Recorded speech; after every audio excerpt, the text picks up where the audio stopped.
It was a crisp autumn morning in Rome, Italy. The streets buzzed with their usual rhythm, hurried executives, curious tourists, and locals mingling among the cafes of the historic centre, where the rich aroma of fresh coffee and buttery croissants filled the air.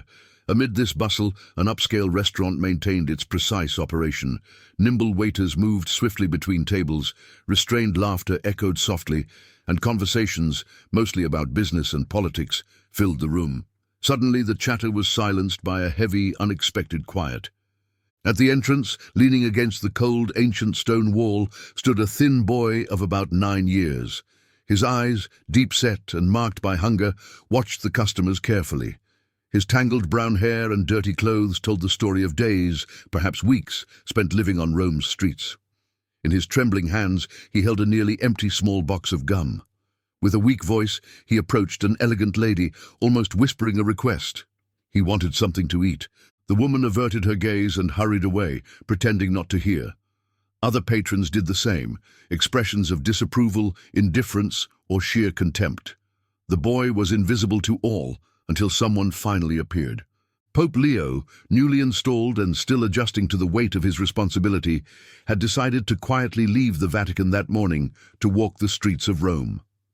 Wearing simple clothes, as he preferred when he wanted to blend with the crowd, he observed the scene from a distance. Something deep within his heart urged him to act. Calmly, he approached the boy and knelt to be at his level. In a gentle voice, he asked his name. The boy hesitated, keeping his eyes lowered, but finally answered, "Matteo." When the Pope asked if he was hungry, a shy nod was his answer. Tears began to shimmer in his eyes. There was no judgment in the Pope's voice, only genuine compassion and a calmness that soothed the boy's soul. "Come with me," Leo said, placing his hand softly on Matteo's shoulder. Together, they entered the restaurant. The waiter, surprised to see them, froze upon recognizing the Pope, unable to hide his astonishment. Pope Leo requested a menu for the boy with firm, natural kindness. Matteo, incredulous, kept his eyes on the floor until the Pope gently lifted his chin, inviting him to choose whatever he wished. But Matteo didn't know what to ask for, so the Pope ended up ordering a simple, nourishing meal for him. While they waited, they talked. Pope Leo asked about the boy's family. Matteo shared that his mother had died 2 years earlier and that his father had promised to return, but never did. Since then, he had lived on the streets. The Pope closed his eyes for a moment, feeling the weight of that pain, before looking away to hide his emotion as Matteo devoured the meal. He knew that this single meal wouldn't change everything, but it could be the start of something greater. After eating, Matteo smiled shyly, a small ray of hope that warmed the Pope's heart, who smiled back and promised, "Don't worry, Matteo, I will help you find a safe place."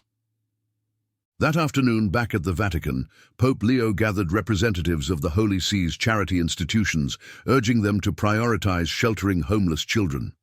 More than that, he began a personal project to support Matteo. Little did the Pope know that this simple gesture, done far from the spotlight, would change not only the boy's life, but his own as well. Sometimes miracles begin with a simple invitation. Come with me. In the stillness of the night, in his Vatican quarters, Pope Leo spent hours reviewing reports on homeless children in Rome. He evaluated possibilities, studied institutions, and mapped out plans. By dawn, a project was ready. The next day, he returned to the historic center and found Matteo sitting in the same corner, holding his small box of gum. The boy's eyes lit up when he saw the Pope. "You came back," Matteo said, incredulous. "I said I would, didn't I?" Leo replied with a serene smile. He extended his hand, and after hesitating, Matteo grasped it firmly. "Let's take a walk. I want to show you a place." They walked together to a modest car with discreet plates, where the Vatican driver awaited them. Matteo was restless, casting glances out the window as if fearing he might be expelled from this unexpected comfort. The Pope explained that he was taking him to a place where he could sleep, eat, and most importantly, study. They arrived at an NGO on the outskirts of Rome, an institution recognized for its dedication to vulnerable children. The building was simple but welcoming, and at the entrance, a phrase caught the eye. "Here, dreams take flight." Clara, the NGO's director, a middle-aged woman, was waiting for them. Pope Leo had made contact the night before, telling Matteo's story and asking for help. Introducing the boy, the Pope emphasized the need for a safe place and someone who truly believed in him. Clara bent down to the boy's level and spoke with a sweet, maternal voice, assuring him he would have everything he needed there: food, clothes, care, and above all, a chance to return to school. The boy looked at the Pope with doubt in his eyes, asking if he would leave. Leo placed his hands on Matteo's shoulders, assuring him he would come back whenever he could, but he trusted Clara and her team completely to care for him. While Clara showed Matteo around the space, Pope Leo waited in a simple room. When she returned, she mentioned that the boy was nervous, which was understandable, and praised the Pope's gesture, but emphasized the need for much bigger actions. Leo nodded, aware that Matteo was just one among thousands of vulnerable children. He expressed the desire to help in more structured ways, to guarantee these children a real chance to start over. Before leaving, Leo went to visit Matteo again. He found him in a room full of books and toys, trying to mingle with other children. The boy still showed fear, but promised that the Pope would return. In exchange, Leo asked Matteo to commit to studying and working hard to achieve great things in the future. The boy nodded with a firmer look, although still filled with longing. Leaving the NGO, the Pope knew that this was only the first step of his mission. He felt the urgency to give visibility to actions like this, and on the way back, he called his communication team, requesting a meeting to publicize the story, not for his own benefit, but to support the NGO, attract donations and partnerships. A few hours later, a video was published on the Vatican's official social networks, where Leo spoke about Matteo, hope, and the collective responsibility to protect children. The story quickly went viral. The NGO began receiving calls and donations from all over the country. The next morning, Clara called, emotional, saying the donations had allowed them to open new spots and improve the structure, and that Matteo was excited to start school the following week. The Pope smiled, relieved, aware that this was just the beginning. 2 weeks later, Leo returned to the NGO and found Matteo transformed. The boy ran to hug him, wearing clean clothes, a fresh haircut, and a different sparkle in his eyes. Matteo said he had already started school and that the director mentioned the possibility of him learning music. He gave a shy smile and talked about the guitar he liked to listen to. The Pope asked if he had ever tried to play, and Matteo hesitated, having not yet had the chance. While watching the children play, Clara approached and commented on the boy's natural talent, a keen ear that, with support, could take him far. Leo made a quiet decision. He contacted musicians in his network and arranged for a renowned local guitarist to visit the NGO to give lessons to Matteo and other children. The boy's story continued to inspire. New donations came in, and Italian political leaders began discussing public policies for homeless children. One night, Clara called with a voice full of emotion to announce that Matteo had written a song. The next day, as promised, the Pope returned to the NGO, where Clara greeted him with a calm smile. In the main room, Matteo held a small guitar lent by a volunteer, visibly nervous but with eyes shining with determination. He explained that he had composed a song, thinking about it since the day the Pope helped him for the first time, adjusting the instrument's strings with trembling hands, ready to share his voice and hope.